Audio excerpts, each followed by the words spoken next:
So now the recording is on. I hope you can hear me.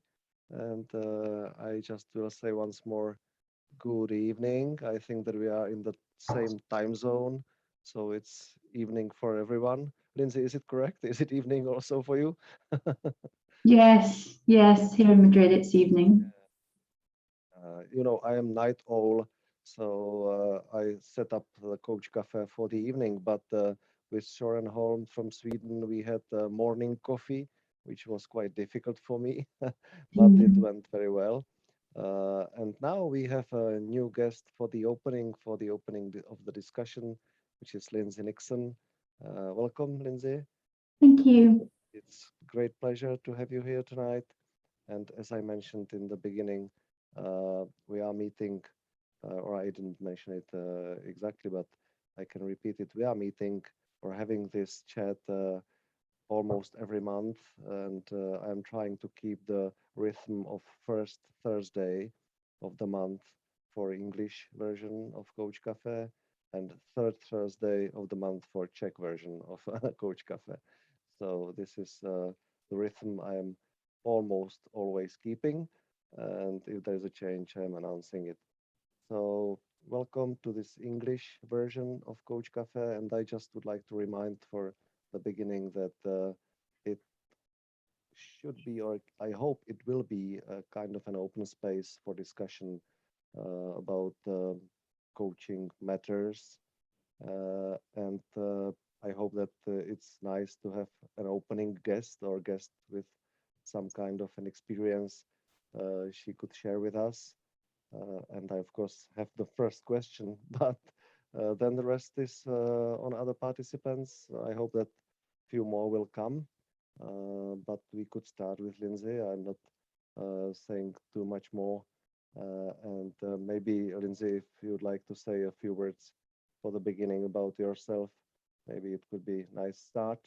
And then I will come with my first and last question, and then we will see. Okay, thank you for inviting me on. What can I say about myself? Okay, well, I'm British. I'm living in Madrid, Spain. I've been living here for about 30 years. I come from a corporate background, and when I discovered coaching and all of the game-changing, life-changing things that it helped me with, then I qualified as a coach, a specialist in emotional intelligence and NLP, neuro-linguistic programming. And then I got involved in the sports side. I'm a basketball mum, and I got involved in the sports side, never having been a sports player myself. My mum was my greatest ally, and she would write notes at school.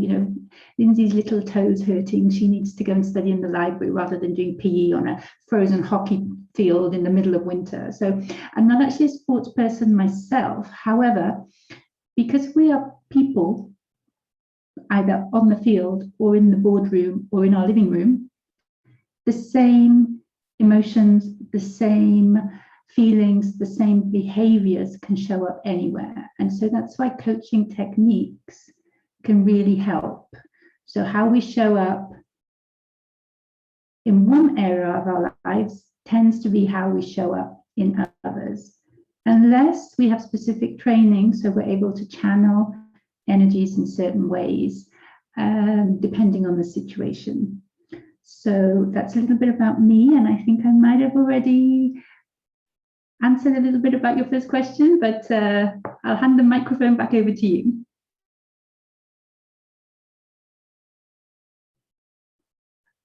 I can't hear.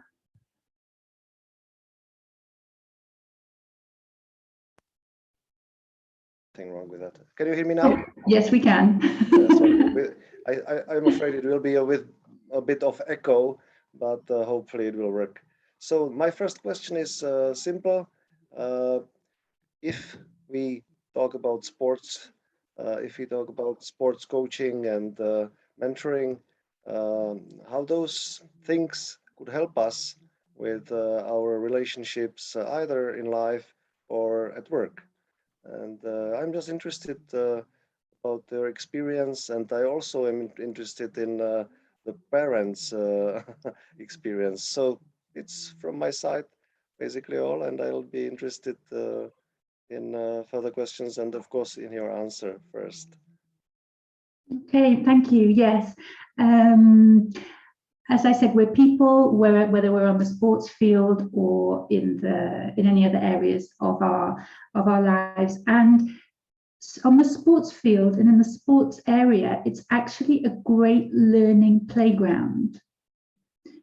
It's a great metaphor for what actually happens in life. I work particularly with basketball teams and youth development basketball teams, and what they learn, not just the technical how to shoot or how to pass or how to defend, but the communication skills, the strategies, the concentration, the focus, they are all skills that will set them up in the rest of their lives.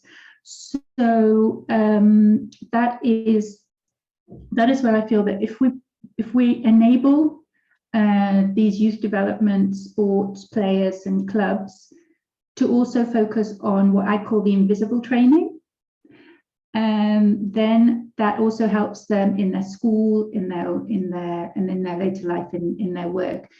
The decision making, the dealing with tense situations, dealing with frustration, dealing with what happens when we don't get our desired outcomes. How can we increase our potential so we do get our desired outcomes?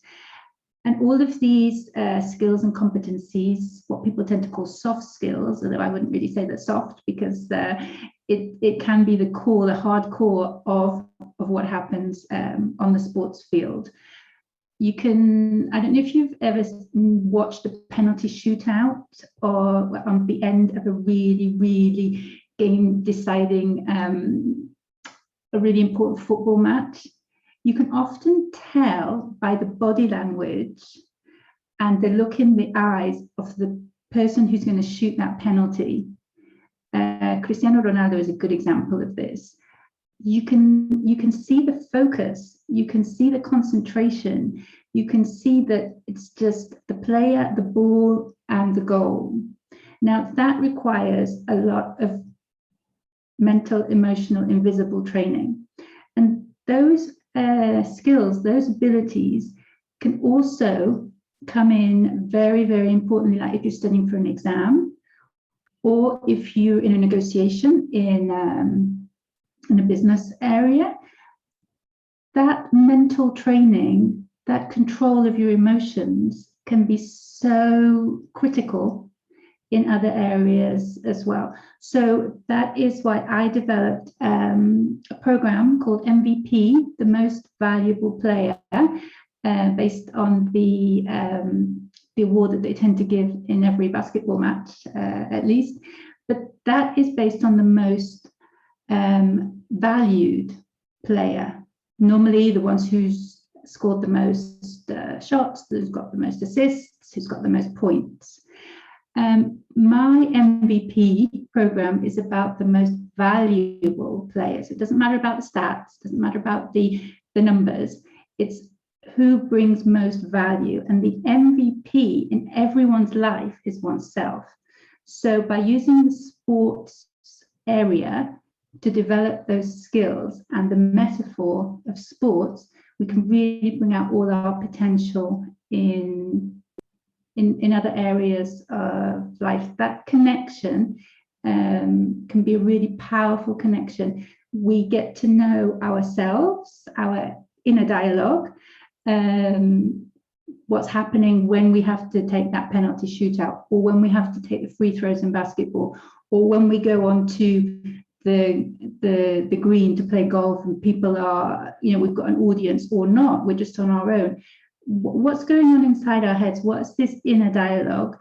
I'm also a facilitator of The Inner Game by Tim Gallwey, and he was one of the, his book, The Inner Game of Tennis, talks about that inner dialogue, and he recognizes, he identifies that there's two voices inside of us. So all of that creating awareness of what's going on inside our heads while we're doing physical exercise is a great way to bring out this awareness, because often in our day-to-day, when we're in a family relationship, or we're at work, or we're out in the street, or we're in shops, it's a little bit more challenging to identify these situations and what's going on. But in sports, it's a very clear dynamic, it's a very clear activity, and so it makes it much easier to identify these challenges that we might also have in other areas of life. So that's where I see there's a very powerful connection, and that's why the sports coaching and mentoring, well, the mentoring with the parents, the sports coaching, the training of the sports trainers, and also with the players or athletes, it can be really, really game-changing, both on the court and at home and at work and at school, especially with the youth development players.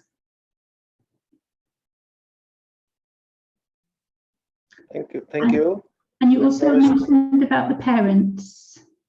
Can you hear me? Yes. Yes. Yeah, I'm just saying that maybe the parent point of view also would be interesting, because it's another role, and it came to my mind that there are basically different roles, like a player, like a trainer or coach, then also the sports parent.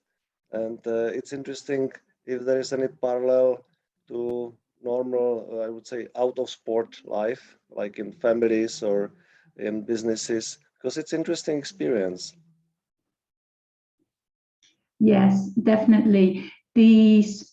Everyone has their role, and one of the workshops that I give to sports parents is to be able to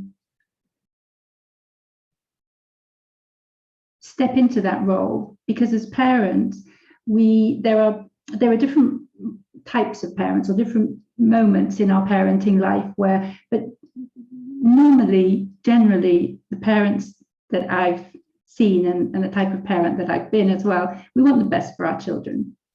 And the ways of that sometimes comes out in maybe being overprotective, or maybe wanting to resolve the challenges of our children ourselves, or maybe by being quite rowdy in the spectator terraces, maybe by taking it personally when the referee blows foul, or when somebody tackles quite strongly against our children, or whatever. There are parents who project through their children. Maybe they would have loved to have been a sports player, or whatever reason. Every parent tends to take a different, not a different role, but a different perception of what's happening. I've been to watch basketball matches where my son hasn't been playing. It's been a completely different team. So there's no emotional link there. There's no emotional, and just by watching what goes on in the spectator terraces, just by watching the parents, how they can agree or disagree with a referee's action or decision. And as I haven't got that emotional link because I don't know anyone who's playing, you do see things more objectively. However, if our own children are on that court and there's 2 minutes to go and there's 2 points difference on the scoreboard, and the referee blows a foul or the whistle to say a foul, you can bet your bottom dollar that he won't please everybody. And so what do we do in those kind of situations? Well, the workshops that I organize and the chats that I give is to control those emotions, because it also can be quite revealing of what's going on in our lives. Why why do I maybe get more agitated or affected more by what's happening on the court at a particular moment? When I speak to sports parents, they say, I need you to help me deal with my child's frustrations, or I get too nervous watching them play. After talking to them and after working with them, the issue tends to be that they're having problems with their boss, or they're having problems at home, or something happened when they were younger and they were playing sports and how their parents dealt with them. So like I said at the beginning, the sports arena, the field, the court, the sports environment is it's a great place that brings out these things, and we can say it's yes because it's during the game, it's during the spectator terrace, it's during whatever, and so it's easier to talk about, it's easier to identify, and it's easier to deal with if we then connect it and if we're able to see what's going on in the rest of our lives, and vice versa, by bringing out the best. And my focus with the work that I do is on enjoyment. I support sports parents to support their sports children so that the whole family enjoys the experience. So by helping them to enjoy and look at the positives of sport, they're also then able to look at the positives in the other areas of their lives and just focus, like I say, focus on the flowers. Because there'll always be weeds. There'll always be rivals who play tough. There'll always be someone on our team who maybe doesn't pull their weight, or we don't think that they do. There'll always be something. But by focusing on the flowers, focusing on the enjoyment, focusing on what we can do, that also helps us in other areas to do the same. So, like I said, the sports arena, because it's always focused on training and practice and then the games, it's a lot easier to then work on those kind of things, and then that will be taken into other aspects and areas of life. So yes, as a basketball mum, I do sports parent coaching and mentoring, as well as the other things, lessons learned and best practices that I've developed over the years, especially the emotional intelligence side, that what happens when things aren't going as we want. Well, we can only control ourselves, our emotions. So by learning that within a sports area, we can then apply that when we're talking to our boss or our direct reports or our partner. So yeah, I'm working more closely now with sports parents. I've just launched a Facebook group. If anyone here is a sports parent and wants to join us there, Coaching Connection MVP Parents, where we share our challenges and support each other and find ways to enjoy the sporting journey and to support our sports kids. So yeah, and what I tell sports parents is the children have a sports trainer, they have a physiotherapist, they have teammates. What they need is the parents to take the parents' role, because they already have a coach trainer. Now, I went to Tesco Espad, who is or was the trainer for the Barcelona handball team, very, very successful years ago, and now he is training trainers. And so I met him a few years ago, and I spent the day with him. There was 20 of us in a hotel in Madrid, and it was very, very interesting. And his daughters are Olympic, I think they're water polo or swimmers. They're elite athletes. And so I asked him, I said, how do you coach your children, or how do you keep those two roles, those two hats, the parent and coach? And he said, they've got their sports coach. I'm their parent. And he said, what you can do, Lindsay, is be an example. So don't actually coach, because your children have got their own sports coach or their own teachers, whatever. But by leading by example, by all of those values, all of those teachings, all of those coaching and mentoring that you take to your clients in the sports world or the business world or general life coaching, if you walk the talk and you're an example of that, that is the best gift that you can give to your children. So that is what I try. That's what I that's what I aim to be doing.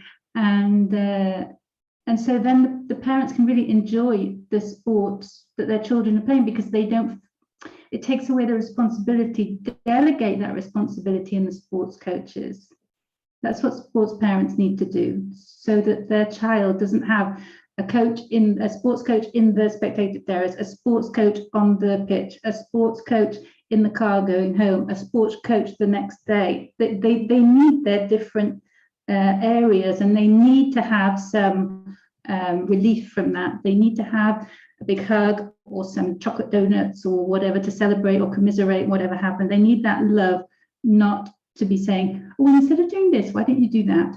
So yeah, and that's the same as parents when the children come home from school as well. They've got their teachers at school. So so as I said, even though this is in a sports scenario, it can be the same in other areas as well. And but I think I don't know if it's just in Madrid in Spain. I don't know if in other countries it's the same, that the sports parents, a lot of them, especially at younger ages, they like to watch the practice sessions, going to games, yeah, but they like to get involved. But then I asked them, well, when your children go to school, are you looking in through the window and wanting to watch the maths class or the science class? So what is the difference there? Why is it that, we can't delegate in the sports coach and go off and have a coffee or do something else? Why are we that supervising the activity? And so when we just stop and realize what we're doing, then it can be quite interesting. I like it. Mainly the idea of the separating the roles, because I've heard several times about an issue called car coaching, meaning that if you are taking your son or daughter from the training, you coach her or him over the driving the car, which might get kids crazy because they got enough at the training and they are getting more with their fathers or mothers over the way. So I like this idea, and I also like this example. We are not coming to school to watch our kids when they have a math or any other lesson. Yes, great, thank you. But I have to stop myself, because I would be just thinking more. I want to ask other participants of our Coach Cafe if they have any questions or reflections to share with us.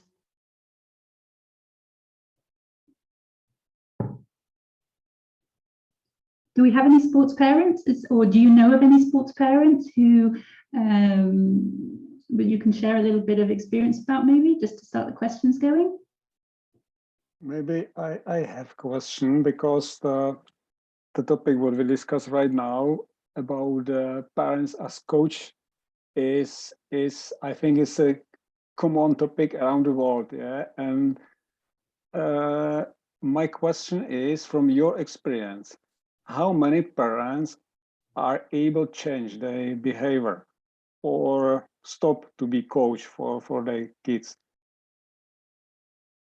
Do you have any, let's say, experience, work with them and success to change their mind? Or what is the approach for this? If I understand correctly, you mean parents who are maybe football coaches or basketball coaches, and they happen to have their child on their team, if they're able to do that? It's a generally my kids are playing some kind of the sport, and I'm parent and I try to help them, and I'm car coach or something like this, yeah. And so what is from your experiences, how percentage, or I don't know how it's say, is probability that they change their mind, or if it's possible, or how, what is the approach for the parents, how work with them? Okay. When I speak to the parents, either one-to-one or in the workshops, there's 4 workshops. One of them's called From the Sidelines with Love, or From the Spectator Terrace with Love. Another is called The Support Car. Another is called Invisible Training, Day-to-Day at Home, and another is called Reflecting on the Results. And both From the Sidelines with Love and also in the Support Car is where I mention these kind of things. And in the support card, like you mentioned, I say, well, in all of the workshops actually, and actually what I'm saying now, don't believe anything that I'm saying. Put it into practice and see if it works, because everybody's different. Every relationship, parent, child, brother, sister, any relationship is unique. Okay, so these are things that I've found both in my experience and with my experience with other people that work. Okay, but some people have other ways of doing it. So what I tend to say is, ask your child, because some children do like to share all of these things with their parents. They do like their parents to get very involved. Maybe if it's a parent who's at work all week, they hardly see them, and the quality time they have is in the car going to the game or going to the athletics event at the weekend, or going horse riding or going to the golf club. Maybe that is the only time they spend with that parent, and they want that input from their parent. They want their parent to show interest. They want their parent to give them that love and attention in that way. And even if they're saying something that their sports coach has already told them, then that is really valuable for that sports child.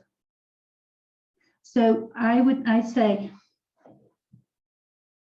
that in my workshops, they create awareness for the parent to just stop and think and become aware of how they're communicating, how they're feeling, if they are actually projecting on their children, and also think, well, maybe this is what I want, but what does my child want?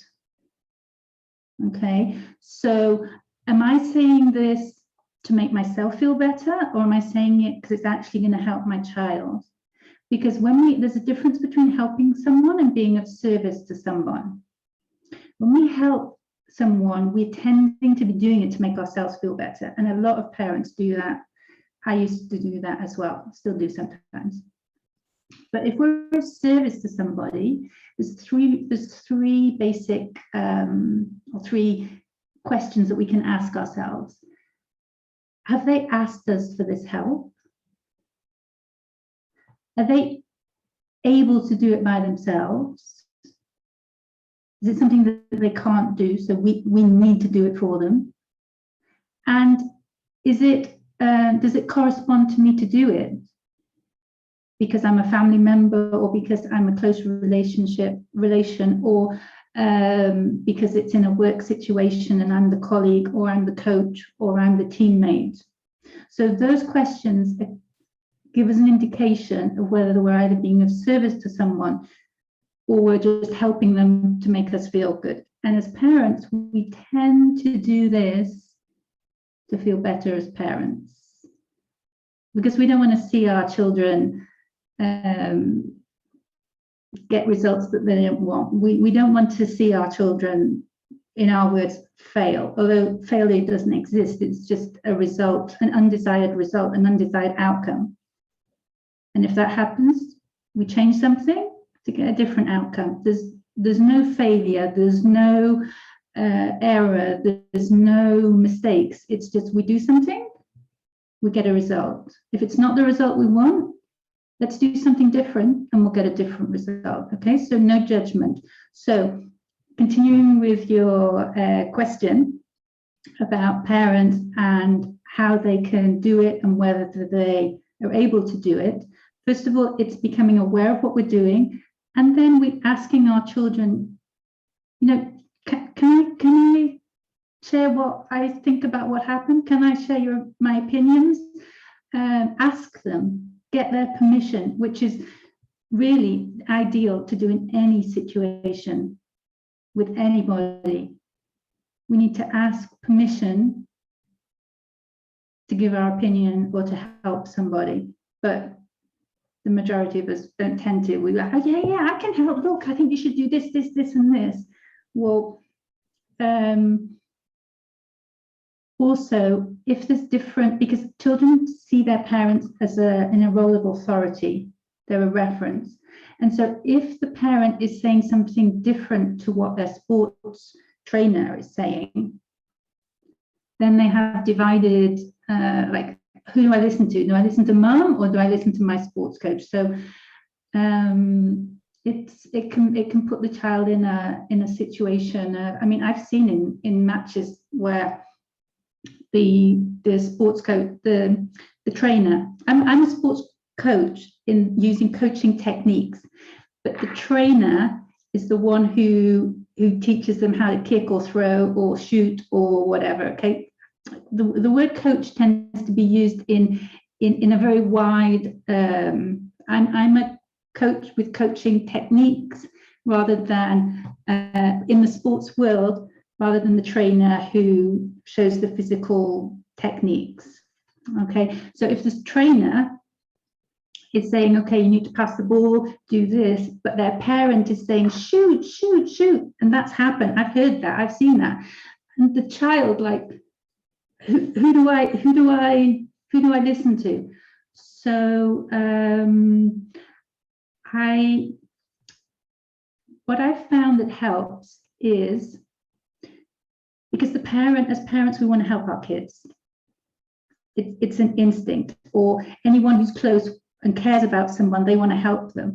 So what I started to do a few years ago, and it definitely helped me, was if I'm going to say something, tell them to do something, give them some instruction. It's in the car saying, okay, do your stuff, have fun. And then I feel good because I feel that I've helped, because I've told them what to do and I've helped. But what have I said? I've said, have fun.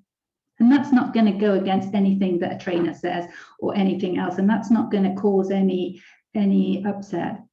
And then afterwards, after the game, I then say, so did you enjoy it? Did you have fun? And if they say yes, I was like, great, great. And then they'll tell me all about how they had fun. And if they said no, and I was like, okay. So then we get the chocolate donuts out or something to make us feel good. And then I say, okay, well, is there anything you can do differently so that you can enjoy it more next time? And then that's what happens. It's not me saying, do this, do that, do the other. And so when parents that I've worked with have a go at this, put it into practice, they do see that the dynamics and the energies change. But as I say, it depends on the relationship between each parent and each child, because some children do like to talk about it. And I've actually found that since I don't ask specifically, my son is more talkative and shares more about the game and says, so Mum, what did you think about this? And what did you think about that? So when it comes from them, when they reach out for that advice and that help, then it's from a different space, and they receive it in a different way.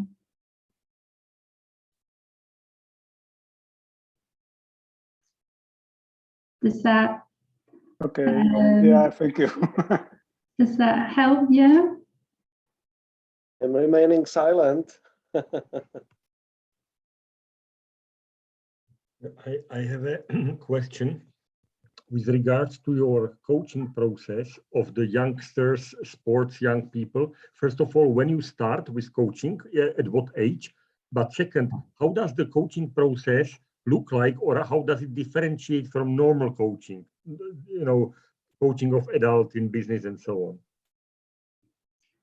Okay, well, I've worked with, I think the youngest group, because I tend to do, well, we call it coaching. It's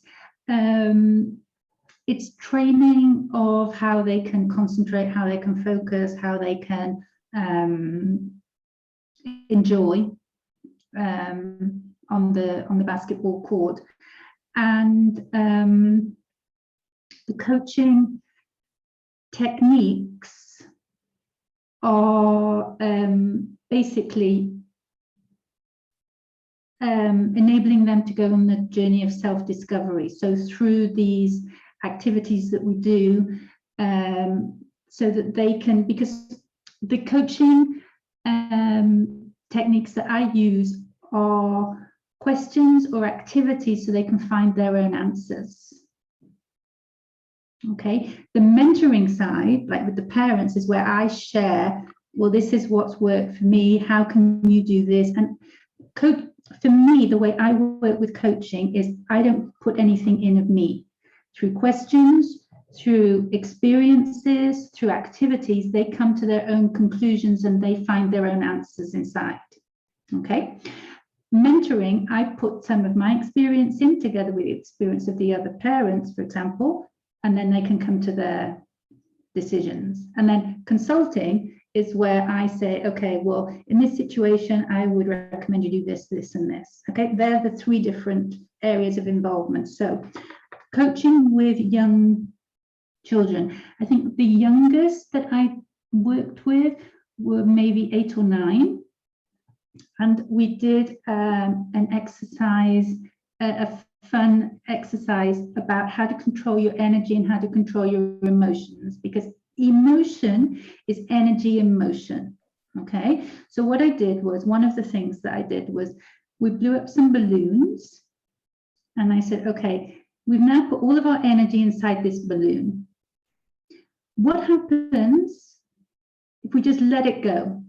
Because if we go out onto the court or onto the football pitch or onto the athletics track and we aren't controlling our emotions the way that we're not controlling all of the air that's in the balloon, just let the balloon go. What happens to it?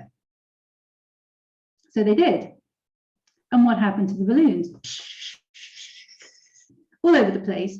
And then the balloons were deflated on the floor, anywhere. So then they were able to see that that was like a metaphor, and they realized that, yeah, when they go out onto the court, sometimes they're just running around. And so by tying the knot in the balloon and visualizing that and then controlling it, and then, I don't know, it's a whole exercise that we did, but they were able to realize that. Differences between exercises for adults and for kids? No. I did the same exercise with adults and they love it just or even more than the kids do. Because if we connect to our inner child, we connect to the fun part that's inside of us, then that is where all our potential is. Because as we grow through school, through things that have been said at school, or even our parents or society or whatever, we put on all of these layers, we're conditioned. So by doing fun, enjoyable stuff, by connecting with that little boy or little girl that we used to be, well, we still are, but in a bigger version, then we really connect. There's a really connection with what we want to be. Because when we're little, you know, the sky's the limit. We want to be an astronaut, or we want to, you know, everything's possible, everything seems possible. So by connecting with that again, then we can enjoy, we can really give a boost to fulfilling our potential and enjoying, because for me the key is enjoying. When we enjoy what we do, then we can really do it to the best of our ability and get the results that we want, which is again why the sports is a great training playground for developing these in the rest of, in our relationships at work. And we're actually organizing some team buildings for businesses based on this sports metaphor, because really it's applicable in all areas. So I wouldn't say there was a difference either between business or sports or adults or kids, because it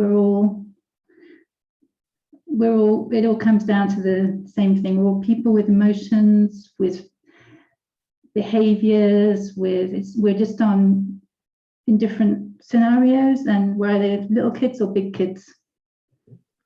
And besides those, let's say, group exercises that you just mentioned, whether you do it for adults or youngsters, do you really conduct individual coaching, let's say with adults, but with the sportsmen? And if so, is it the coaching that I can imagine, or is there some difference that it's much shorter because the players don't have time and energy? I don't know, is there some concrete difference between normal coaching and sports coaching? Okay, the techniques are the same. There's different contexts. For example, if it's one-to-one coaching, and if it's one of the youth development players, then they need the authorization from their parents because they're under 18. Often the parents are in the session with them. There was a boy who would literally need to be sick before every game.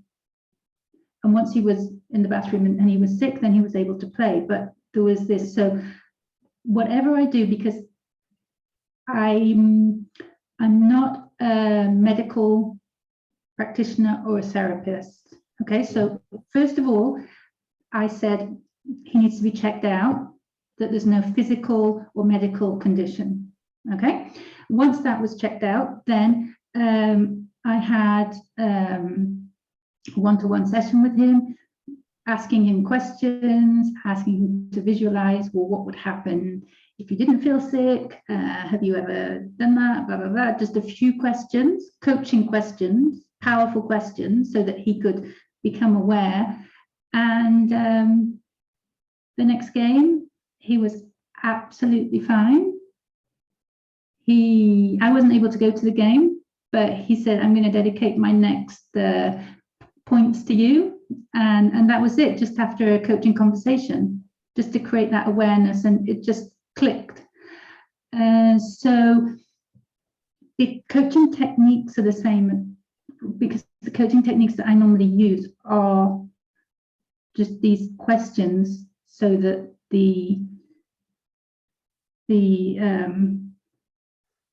so that they can realize and become aware, and then that's the first step to any change that they want to do. Mm-hmm. And also I've worked with the coaching techniques of setting objectives, then the game plan, the strategy, the action points, the grow model, all of those we use as well. The objectives are also PPP, personal, positive, and in the present. Because a lot of the clubs or teams or players or athletes that I work with, they say, yeah, our objective for this season is to move up to the next division, or is to win the tournament. That doesn't just depend on oneself. It depends on the other teams. It depends on so many factors that we can't control, that objective will cause frustration. So the objectives that we work with are personal objectives that we can control. For example, if we've seen on the stats that we're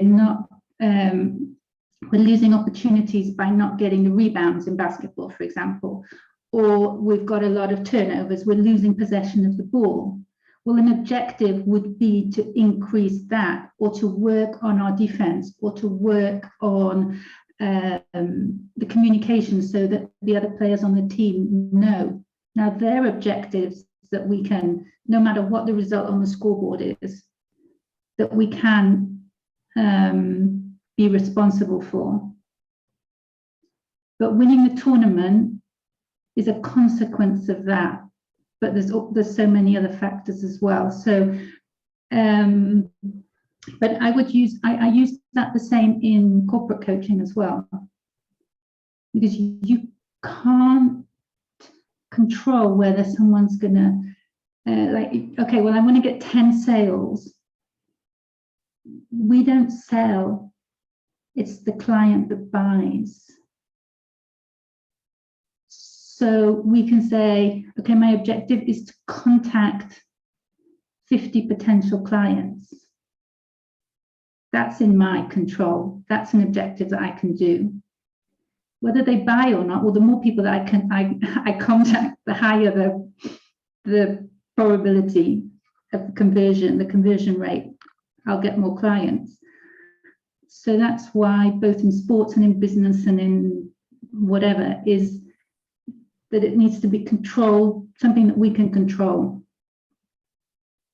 So it's just putting it in a sports context, which is why whatever work is done in sports can also help in our life and work relationships, and vice versa. Because as I mentioned at the beginning, I'm from a corporate background, taking all of these learnings and best practices and coaching to sports. And when I was talking to Jessica Espart, the Barcelona handball coach, he has a background of sports, and now he's doing coaching in business, in corporate, based on all of these best practices and techniques that he's been doing in sports. So that just proves we're all people with the same challenges, emotions in any area, and that's what makes it so interesting. Because people say, well, Lindsay, if you're not a sports person, if you've never done sports, then how can you bring so much value to the sports world? And it's because the tools are tools that we can use anywhere and in any situation.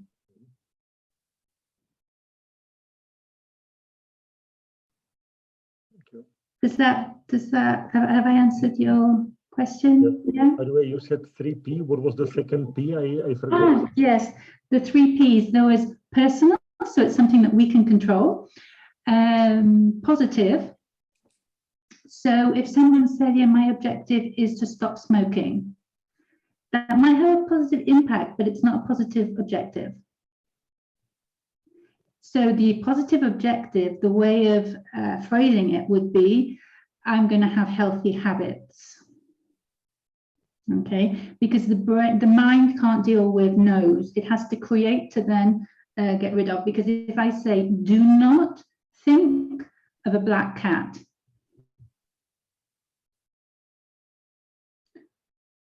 the majority, I'm not going to risk saying everybody because there's always one, the majority of people have thought of a black cat when I say that, because the mind needs to create to then say no. So that's why using positive language is not that, yeah, let's be positive motivation. No, there's actually neuroscientific studies that show that. So that's why instead of to say, okay, we're not going to lose today, we are going to do our best and have fun. Okay, this in the same way with the sports trainers and also with the parents, rather than saying what not to do, or in the timeouts, for example. I mean, I'm using lots of basketball references, but also in football or also in any other sport, rather than saying, look, you did that and that happened, don't do that, don't do that, don't do that. Focus on what they can do.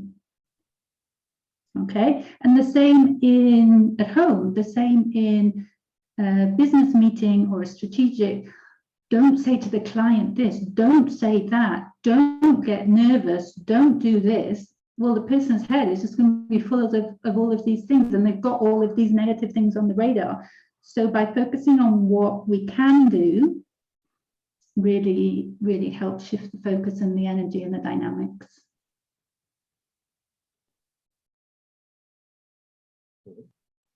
And also the use of the language, oh yeah, we should. Rather Also than, nice. sorry? That should is also a nice word. Yeah, but it can have, for some people, it can have a very heavy, obligatory, oh yeah, I should do this. By just changing that to, well, I could do it, just makes it feel a lot like, oh yeah, I should go training today. Well, I could go training today, and if I do, it'll have this consequence, and if I don't, it'll have this consequence. So it's my decision. I mean, we can even say that about things that are obligatory. Like I could say, oh yeah, instead of saying, oh yeah, I should pay my taxes, I could pay my taxes, and if I do, this will happen. I could pay my taxes, but if I don't, this will happen. Okay, so we need to assume the consequences of getting big fines and being in big trouble with the tax authorities. But just by saying that I could do it, say yes, and I'm going to. It's just, I feel in control of paying my taxes. And I feel good about it. And it's a lot lighter. Now, with all of this, I'm not meaning that never say no, never say, I'm not saying not to never say should, but it's like if it ain't broke, don't fix it. If we're absolutely fine using negative or using no or using should, keep doing it. But if we're feeling a little bit weighed down with obligations, weighed down with pressure, that we, oh yeah, you know, we should win this match on Saturday. We should get a great score. We should, you know, be able to outrun the other athletes. We could. We could. So let's do it. I like it. I like it. And I think that Katerina also had a question. Yes, I have one, maybe a little bit too. But first of all, I have to say that I'm not a sport parent.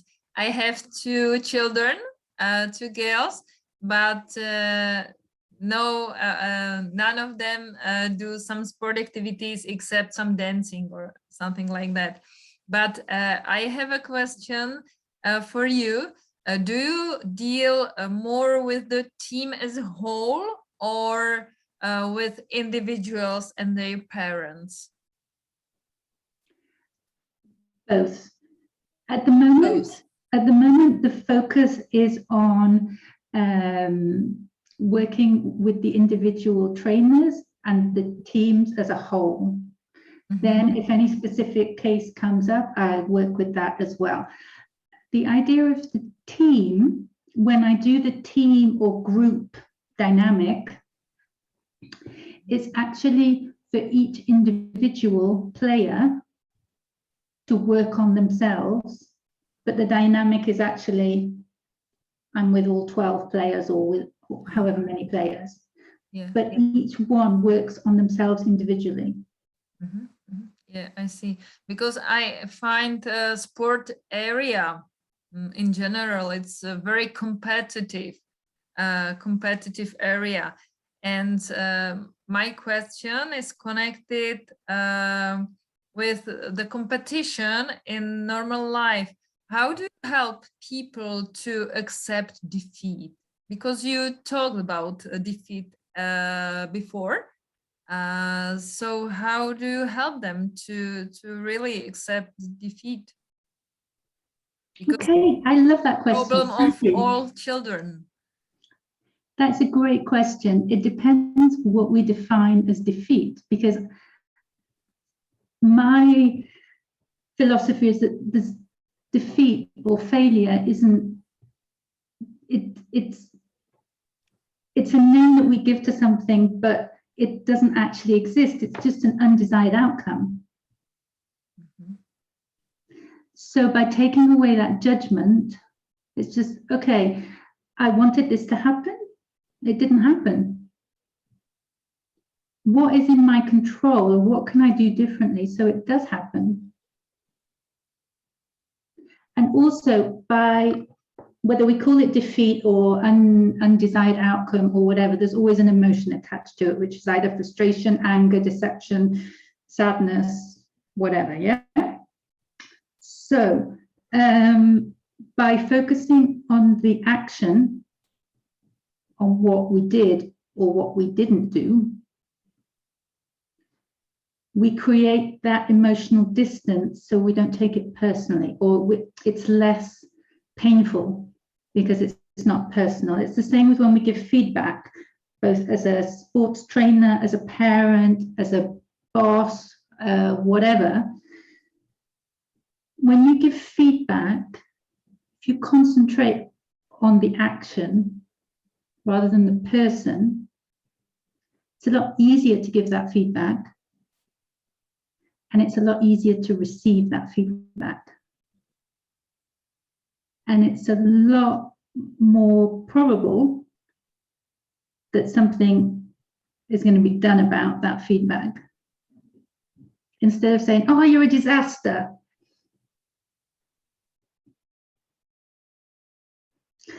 The thing that they've done might have had disastrous consequences, but that person is not a disaster.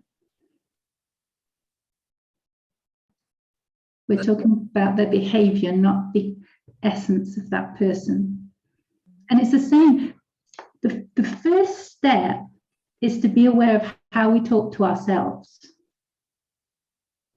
Oh, I'm so stupid. I didn't do that. No. Stop. Time out. I'm not stupid. I might have done something that could be classed by some as stupid, or it's something that I didn't have the result that I wanted. But if we practice talking to ourselves, like in our minds, thinking that way, then when we open our mouths, what will come out will be similar, because how we feel about ourselves, our inner connection with ourselves, is how we show up in the world. Because when somebody is going through stuff in their lives, they tend to let it affect other things. So if your boss or your sports coach or trainer or whatever, and you think, we don't know what's going on in their lives. We don't know if they've just had a really bad piece of news before they came to the meeting, or before they came to the sports practice, or whatever. Because how we speak is a reflection of ourselves. Quite often when we get angry, we're not angry at the other person. We're angry at ourselves. So on the sports field, when we get angry at the ref, or we get angry at someone else, often as not, it's frustration on ourselves because we don't know what to do in that situation. And the parents that the reference that we were talking about before,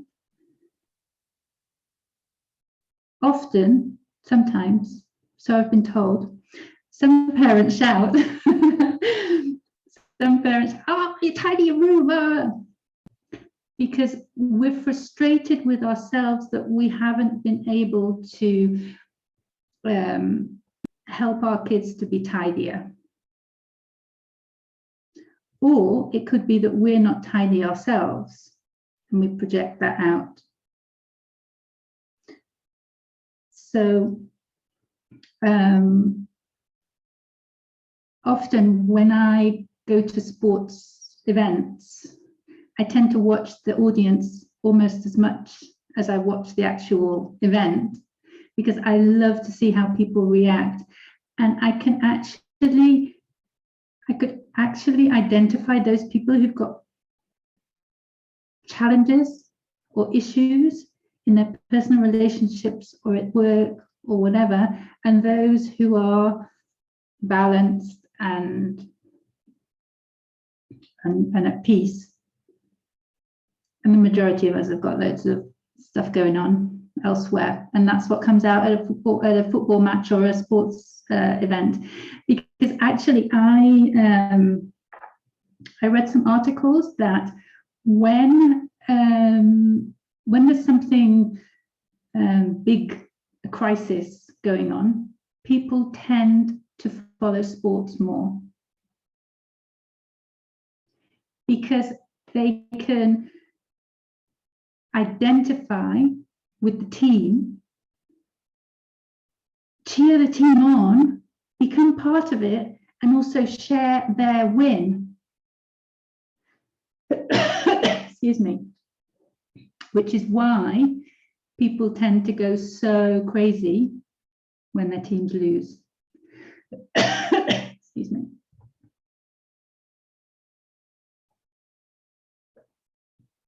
It's the same, and people who maybe don't like sports, they tend to do that with action films. And actually, an action film tends to have a happy ending. A football match doesn't always, depends which team you're supporting. So people do tend to identify with the excuse me, with the hero of the film, and then they know they're going to save the day, and then they feel great afterwards. Okay, so this is good for me, that if I like action films, it's good therapy. Because it has happy end. But it was also interesting what Katarzyna mentioned about this competitiveness oh yes, sports and also in, let's say, businesses or normal life, because I think this is interesting perspective, and also connected with the definition of competition. What do we mean by that? Yes, yes. Thank you for reminding me about that. The competition, our best competitor is ourselves. We aim to be better or more developed, rather than better, than how we were yesterday, or how we were in the last game, or how we were the last time we went to dance practice, or the last time we did a dance show, or the last time we had to do a spreadsheet and do a presentation at work, or whatever. If we benchmark against ourselves, then that is very, very constructive and realistic, because there'll always be people who get results that we would love to get in 10 years' time. And there's always be people who are getting the results that we got 10 years ago. So I remember one of my colleagues said, yeah, it just depends who you benchmark against. Just choose who you benchmark, choose who you compare yourself to, choose who your competition is. Because it's all subjective. It depends, because if you're winning every game or every dance competition or every client, but the quality of the others isn't the same standard as yours, what are you actually winning? If they're like easy wins, are you actually developing? Are you actually progressing on the learning curve, on the development? So by competing against ourselves, by wanting to do more intensely, more focused, more enjoyment, our best rival is ourselves. So then we can only get mad at ourselves if we haven't given our best, rather than taking it personally or feeling inferior to the person next to us on the stage, next to us on the athletics track, or the team on the opposite bench. So those are really key words. In fact, thank you very much for mentioning them, both competition and who we compete against, and also defeat that you mentioned before, and the frustrations. Because if we only compete against ourselves, there'll never be defeat.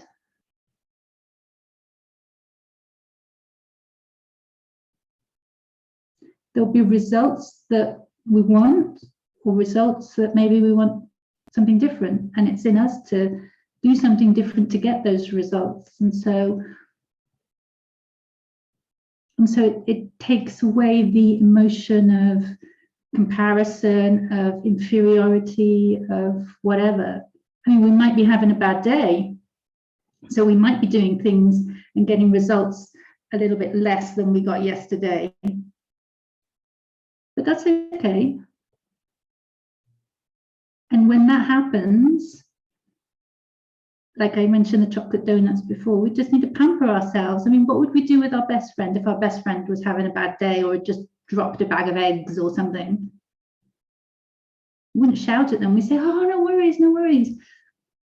We'd be nice to them. And that's what we need to do to ourselves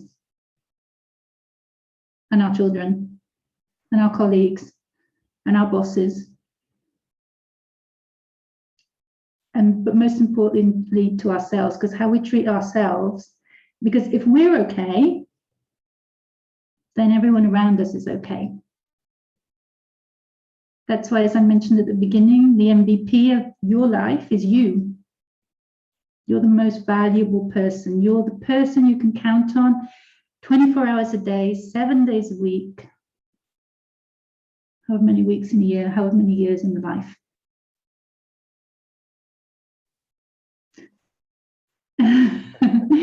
So that's why, whether it's an individual sport or a team sport, because teams are made up of individuals, there's the phrase that said, yeah, well, there's no I in team. There is, there's lots of them. Because lots of individuals make up a great team. And that's the same in business as well. And that's the same in the family as well.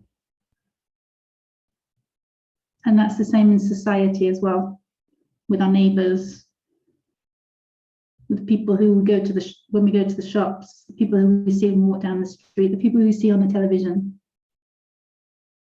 Even the people who do things that we can't understand why they do things that then cause harm to other people. Everyone's going through their stuff, and everyone's got their own reality. And everyone has their reasons for doing things. Doesn't mean to say we agree with them, but by thinking, my goodness, what is going on for them that they are doing these sometimes atrocious things. And while on the sports field and in many of the sports disciplines, there are yellow cards or red cards or fouls, whatever. Well, in basketball, we're called there's a technical foul, which is this. I had to learn the difference between a timeout and a technical foul. I think in the NBA, that both of them are called the same. But so there are rules to be followed in sports as well. There's a strong discipline. And by learning to accept that some people do things in that way, but then the game carries on, it's not something to take personally. That can also help us in our day-to-day life. Because it's bad enough that they did something that warranted a foul. If we're going to carry on the rest of the game, well, you took the ball off me, just get on and play the rest of the game. And that is such a great lesson learned for life as well. Just because your neighbor had the music on till loud and until late, and you couldn't sleep, it was bad enough at the time. If the next day you're then going to be with that neighbor, you're just dragging it on. So that's why as well with sports, if anything happens, it's just like, don't stop to question or to argue with the referee. Just get on with the next play. It's done, you can't do anything about it. So it's always moving forward, looking forward. Well, that also helps them not to go in life situations the same.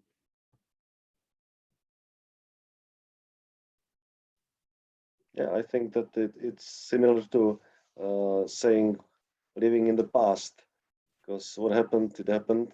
We can't change it. And I think that it's important to focus on present and future. And I like those connections to sports because I think that sports has a luxury, this environment has a luxury of condensed experience.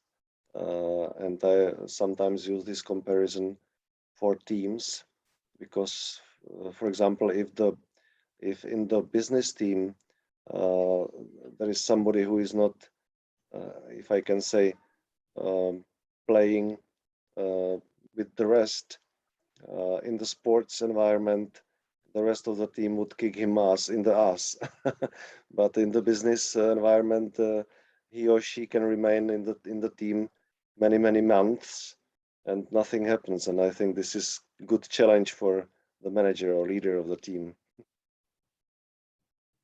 Yeah, I think it's more evident in sports. It's easier to identify, and so it's easier to work on, because then when the sports practice is over, then okay, well, let's work on it again tomorrow from 7 till 9 in our next practice.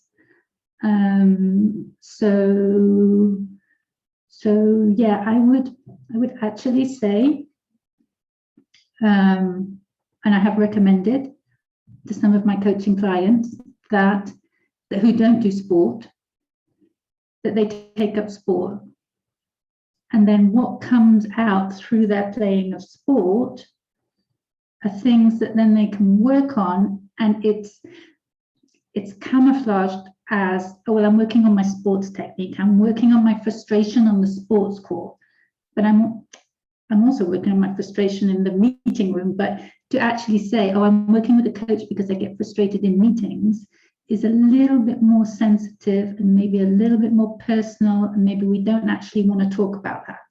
But by talking about, oh yeah, my frustration on a tennis court when, I just can't get that reverse swing, that seems a little bit more acceptable to work on and to talk about. So that's why both what I see in sports players and sports trainers and sports parents in a sports arena can then help in the rest of the areas, vice versa as well.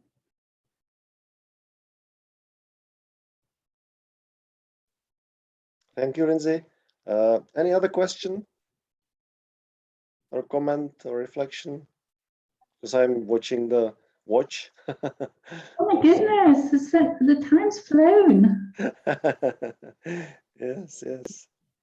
Is anybody in the sports world, in the sports, either doing sports or knows people who do sports? You mentioned your daughter's dance. That's an activity that can be counted as sport or exercise, because it can be. I mean, there's different types of.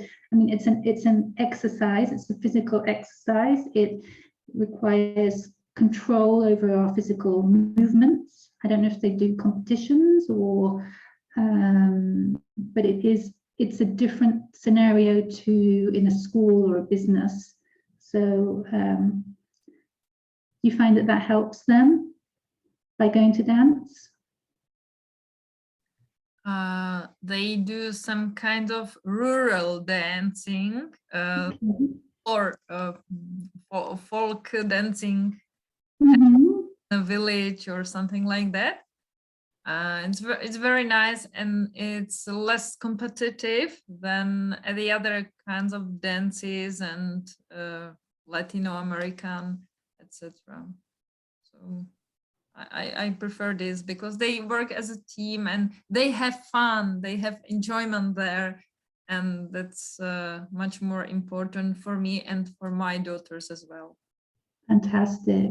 It's actually shown that children, young people, well, I guess of any ages, but the studies that I've seen have been with young people, teenagers, is that it can help their academic performance, because so many when they get to about 15, 16, a lot of people stop doing their sports activities because of the homework, the studying, the exams.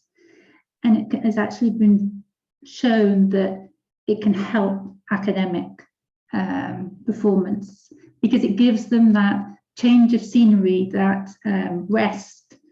And then when they come back to studying, they're fresh rather than studying all the time. It's a good release. And also, the scientific studies show that the brain activity and the performance, the concentration is helped by doing sports or activities of that type. So when parents say no, well, they can't go training tomorrow because they've got exams, well, it also helps them be responsible and organize their priorities, because we can't manage time. We can't stop time, we can't manage time, we can't control time, but we can manage our priorities. And by organizing when we do what, we can still go to our sports practice. And so by developing that, it also helps. We can fit all the meetings that we need to do in the day or not, if they're not priority. It also means that we can fit in, which is very important, lots of me time, not just doing things for everyone else, either at work, then cleaning the house, then doing the shopping, and then falling into bed, but actually having some quality me time, which is at least 5 minutes. At least 5 minutes. If you can do 15 or half an hour, just for you. It can be doing nothing, which isn't actually doing nothing, it's being. Mm-hmm. Let's remember we're human beings. We're not human doings. So by taking at least 5 minutes, because if you sit and watch the clock for 5 minutes, it can seem like an eternity. But if you've only got 5 minutes to do everything, get out the house, get down, get in the car and get to wherever before the shop closes, 5 minutes isn't enough. So by organizing the priorities so that you can still do the sports, even though they've got exams or other commitments, sport is a commitment as well, because you have to show up. You're letting the team down if you're on a team sport. You're letting yourself down. You're letting your trainer down. You're letting your bank balance down if it's something you're paying for and then you don't go. So it also helps to manage priorities. And the priority in your life is you. I like a human being idea. It was wonderful.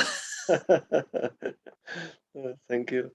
I forgot to say in the beginning that anybody from our participants, if you need to leave our Coach Café, so you can do it freely anytime, just you can say, or you can't, you don't have to say anything, just leave.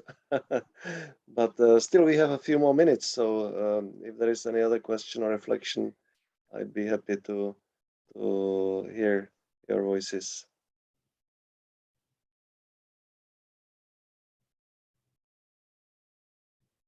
Are you all coaches of different areas?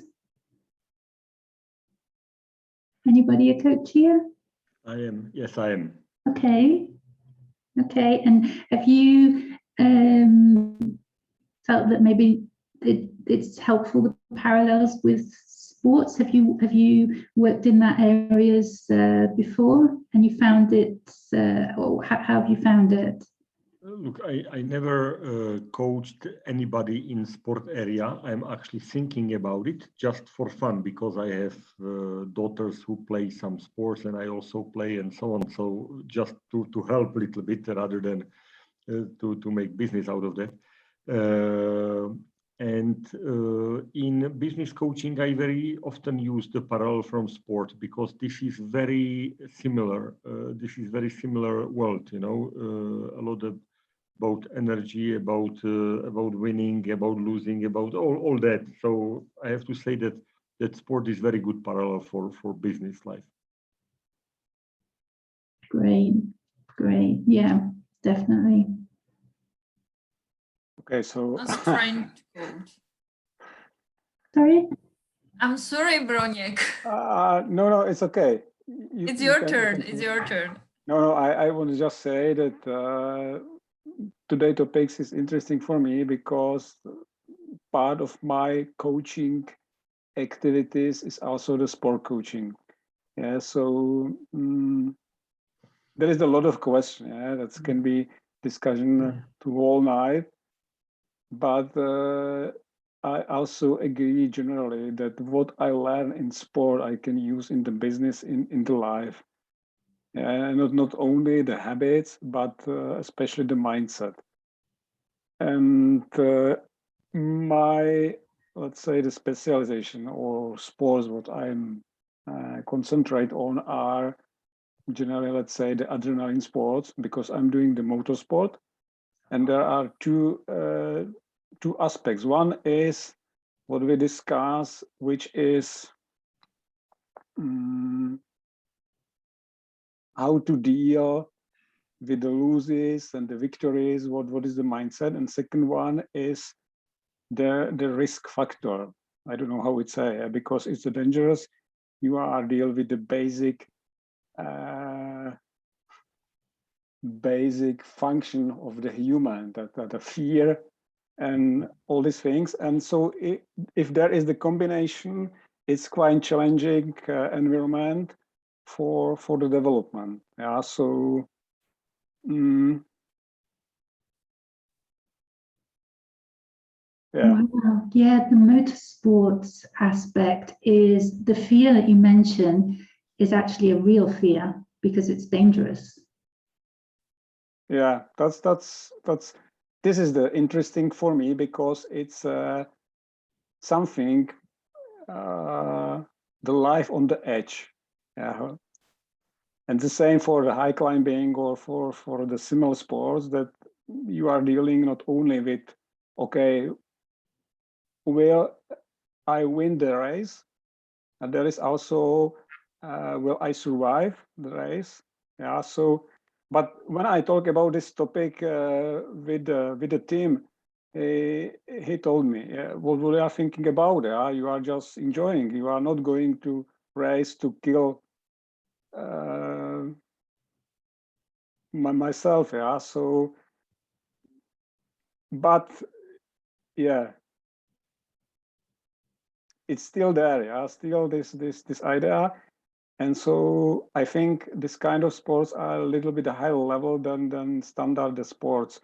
Yeah. So for the personal development of the people, and as well how to be successful. Definitely, because success is how we define it. And so in that, a successful race, like you say, could be one that we survive and finish.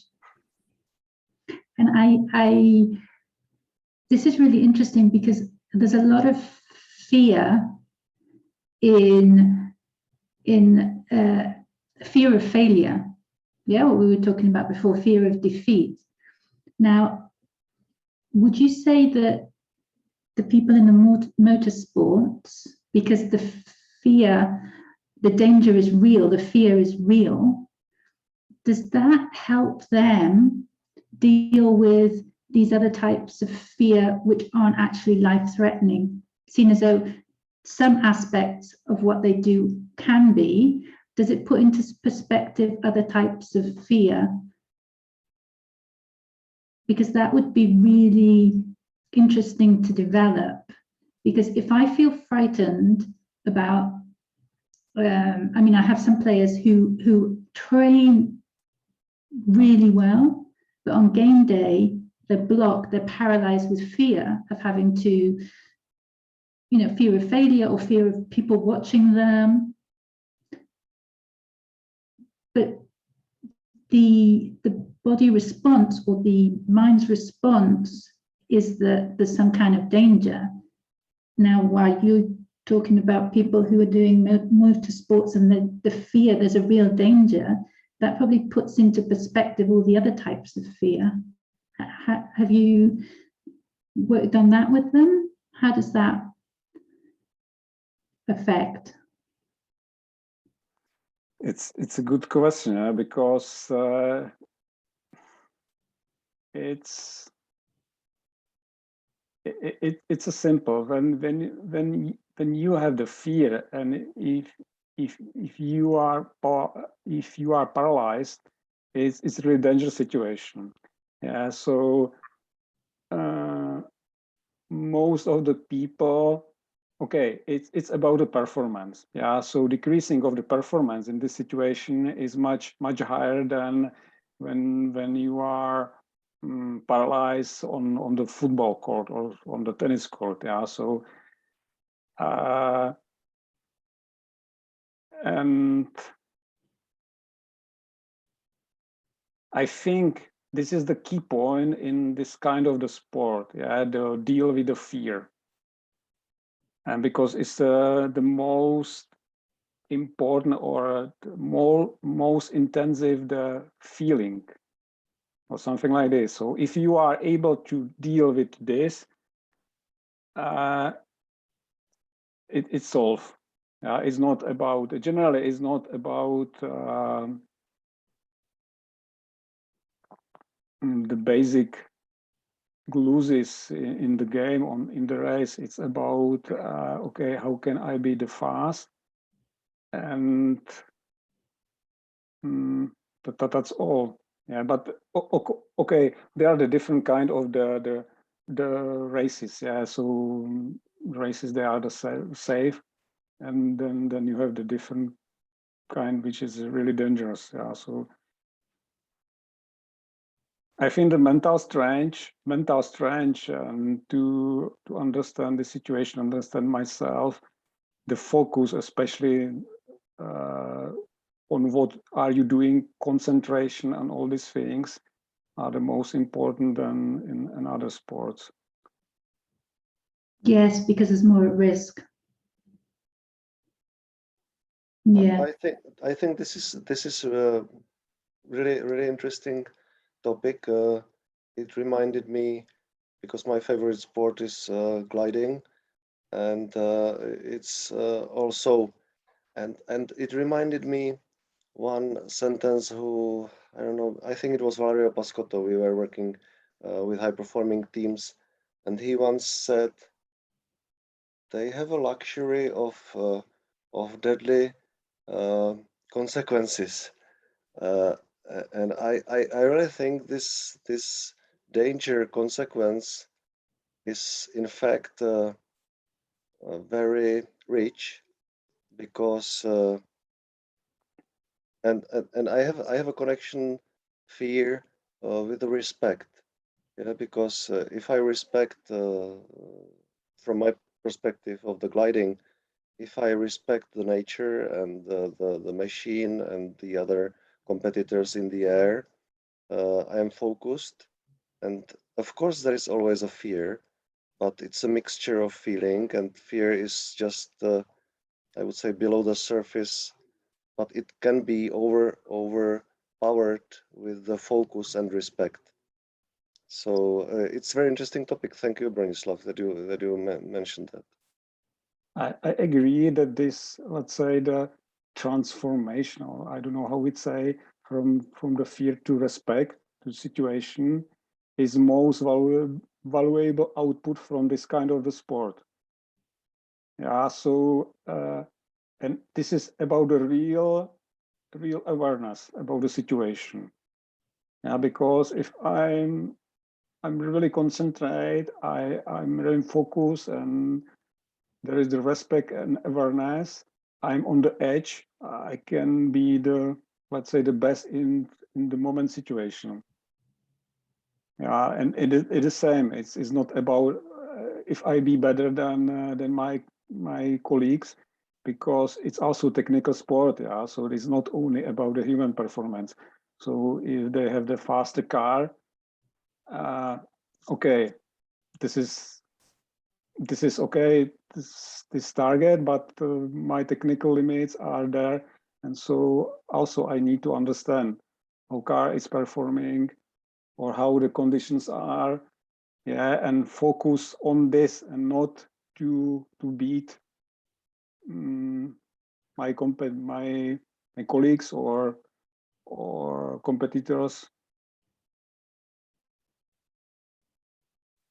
Yes, I agree.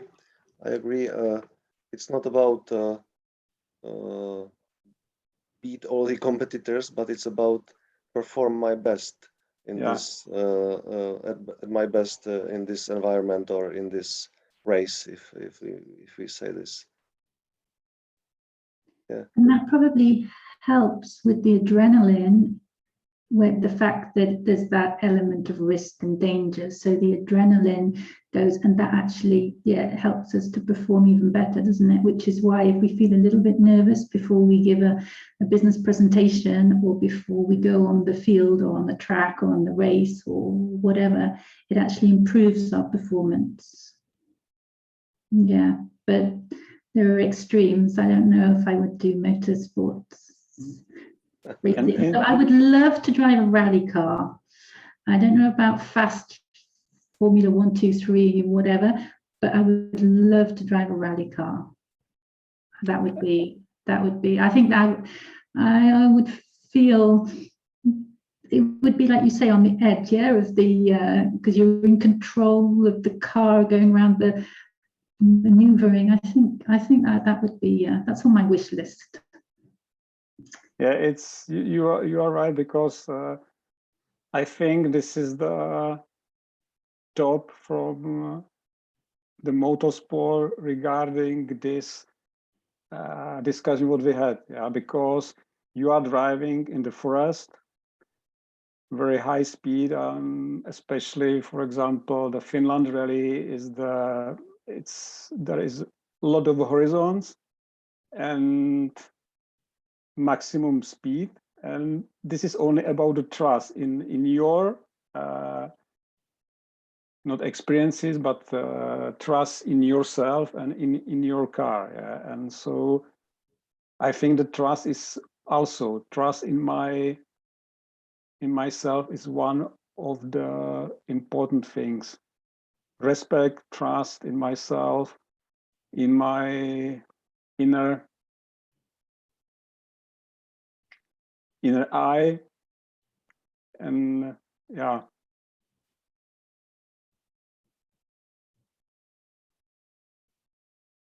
Wonderful. Yeah, those examples you've given really are powerful, and I'm sure that there's lots of inspiration and things to take into other areas after having participated in those what I would call extreme sports. Yeah, that's really they're really powerful. Wow, thanks for sharing that. Yeah. One last comment to this. It also reminded me that this, let's say, high risk sports brings an experience of how can I say it, of really understanding what high performance means, because many times in the business areas, when I meet some teams and we discuss high performance, and we, for example, have some simulations, I mean, in-house, like games, if I may say, but they perform I would say, on mediocre level, and they call it high performing. Yeah, and because they don't have this experience of what really high performance, taking in account that it's highly risky, but calculated risk and respect for risk. That this is what I meant with this luxury of risky consequences. That it gets you much higher in the understanding of high performance than other people who don't have this experience or don't have this understanding. So it was just I had in my mind that this extreme sports have very good inspiration for the business if the team is willing to go deep in understanding how it works. Yes, I would add to that about the need, because in these sports, you need to have that high level of performance for survival. Whereas in business, then the high performance, to perform okay, the company will survive. But high performance, to get ahead and to, what is the motivation? Is it that there's not a real danger to someone's life in a lot of cases? So it's connecting, like you both say, that the adrenaline, the risk, to push you to high performance. How can that be replicated in a business situation? Yeah, that is to be able to create the same energy. It's perfectly said, the energy. I am not saying that we have to risk in the business, but I'm feeling this motivation and energy really differently. If I can imagine how it is in this sports environment and how it is in the business environment. And I'm not saying that we have to win every competition. I'm just saying that the passion and the energy and the learning and getting better can be much more rich. I also thanks Michal for you mentioned high performance teams, because in the motorsport I like this because it's connection between the sport and the business, because motorsport is not only the racer and the racing, but also the team. Yeah, so that's mean the engineers, the support teams, and especially when you are watching the Formula One, yeah, you see when they are changing the tires, the 3 seconds, it's really high performance team. Yeah, so these small differences make the winners. Yeah, and so everybody, they are working on their best. Yeah, so this environment, let's say this high performance culture is coming from the racetrack to factory. So, and to work in the top racing teams is the best school to be the high performing person in other businesses. Yeah, so that's what I like on the motorsport also.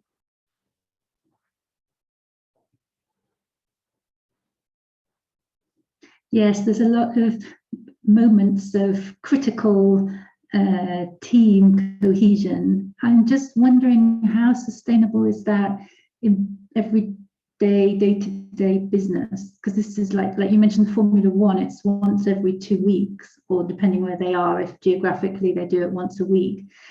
and the pit stops are like 2.8 or most, I think, 4 seconds.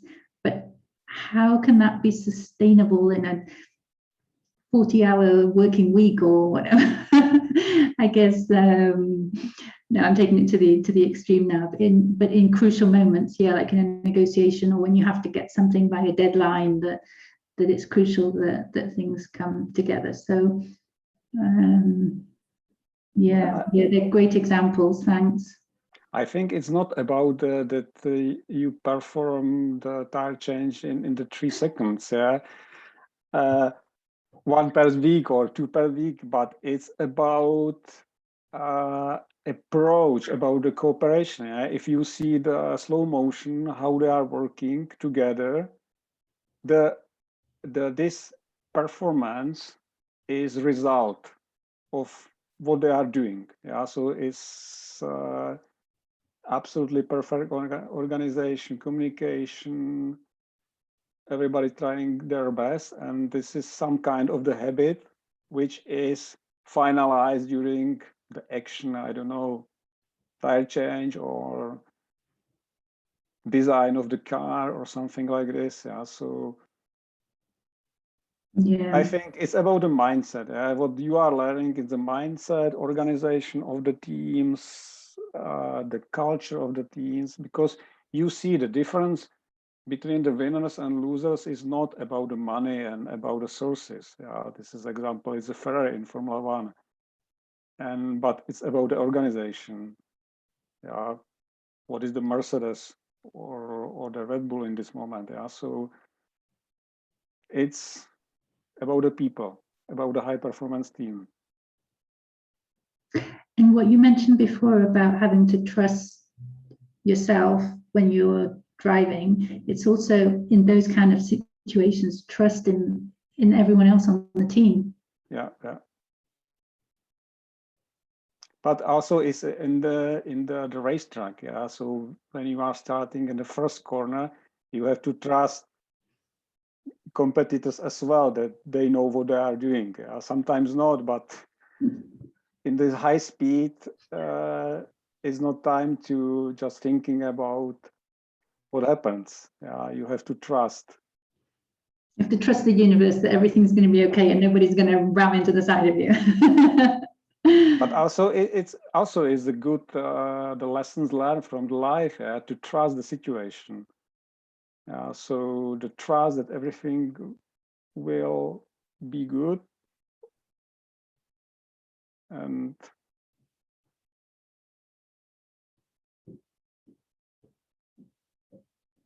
something that you are not able to learn just if you are sitting in the chair and watching action movie. So it's so easy to say, oh, they should do this, they should do that, when we're on our sofa and we're watching them race or play or whatever, isn't it? The armchair critics. Yeah. I'm so good at it. So am I. Since lockdown, I've got a different relationship with my sofa. I hardly ever used to. I mean, it was just there. But since lockdown and the pandemic, I've got a better relationship with my sofa. But I think we're getting too close. So yeah, I need to go out and about and do more stuff. But yeah, it's amazing when these because it's Formula One this weekend again, isn't there? And just to see how all of the different members of the team come together and how they will just work as one. Great. Another great metaphor of life. I like this metaphor. I like this also, this saying, Broniek, what you mentioned. I have to believe the competitor knows what he is doing. Because it's for business situations or for life situations, it's also interesting. Yeah, from my understanding would be to respect the others in the playing ground. Yes. I think we are a bit over time. Oh, but I mentioned in the invitation that when the discussion flows, we can stay. but still I am keeping my eye on the watch. Probably we should move it to the end, but if there is another topic or question, I'm still willing to stay.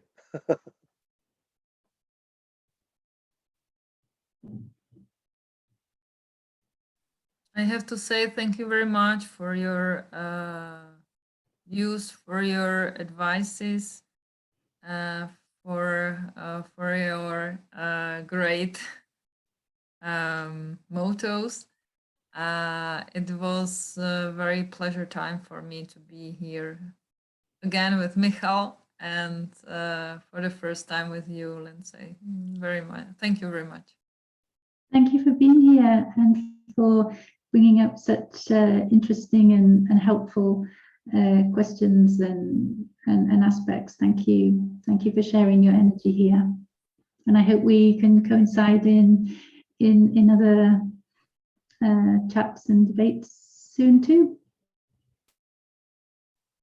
Thank you. By the way, Lindsay is on the LinkedIn, so I hope I may say, Lindsay, that participants can find you on the LinkedIn and connect if there is a question.